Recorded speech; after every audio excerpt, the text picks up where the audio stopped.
నా మీద వచ్చిన అభియోగాలు కొన్ని ఛానల్లో కొన్ని పత్రికల్లో రమణారెడ్డి భూ కబ్జా చేసినాడని వేల కోట్లు సంపాదించినాడని రాజకీయంగా అడ్డు పెట్టుకొని దందాలు చేస్తున్నాడని కొన్ని ఛానల్లో రావడం జరిగింది.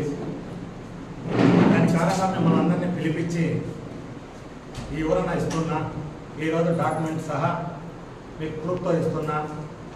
నేను ఎక్కడ రాజకీయాల్లో దందాలు చేయలేదు, భూదందాలు చేయలేదు, ఎస్సీల భూములు లాక్కోలేదు, కొండలు వాగులు లాక్కోలేదు, గుంతలు చెక్డాములు లాక్కోలేదు. నేను జెన్యున్గానే బతికినా.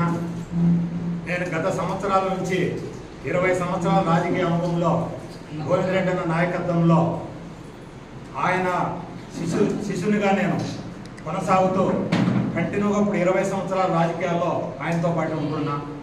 ఏ రోజు కూడా ఏ భూమి జోలికి పోలేదు, ఏ ఆఫీసర్ల జోలికి పోలేదు, ఏ లంచము జోలికి పోలేదు. జనాలకు నేను పనిచేస్తూ సార్కు వెనక ఉంటూ ప్రతి విషయంలో మీ అందరికీ అందుబాటులో ఉంటూ బద్వేలు రాజకీయాలలో చాలా కీలకంగా 7 సార్లు గెలిపించే దాంట్లో మేము కూడా సారు చెప్పిన విధానం పాటించి అన్ని విషయాల్లో ముందుంటున్నాం.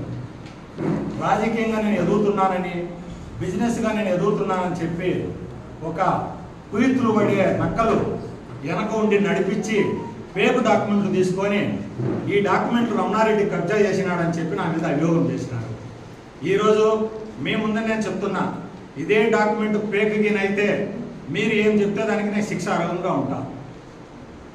ఏదైతే నిజమైతే ఆ పేక్ డాక్యుమెంట్లు వాళ్ళే చెప్పాలి, ఇది కరెక్టా కాదా అని చెప్పి వాళ్ళ ఒక భక్తితో ఒక చైర్మన్గా ఒక టెంపుల్ ల్యాండ్ లాక్కున్నామని చెప్పి ఈరోజు చెప్తున్నారు.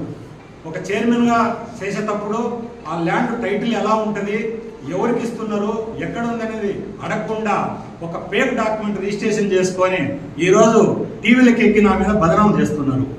నిజంగా ఆ డాక్యుమెంట్ గురించి నేను చెప్తాను.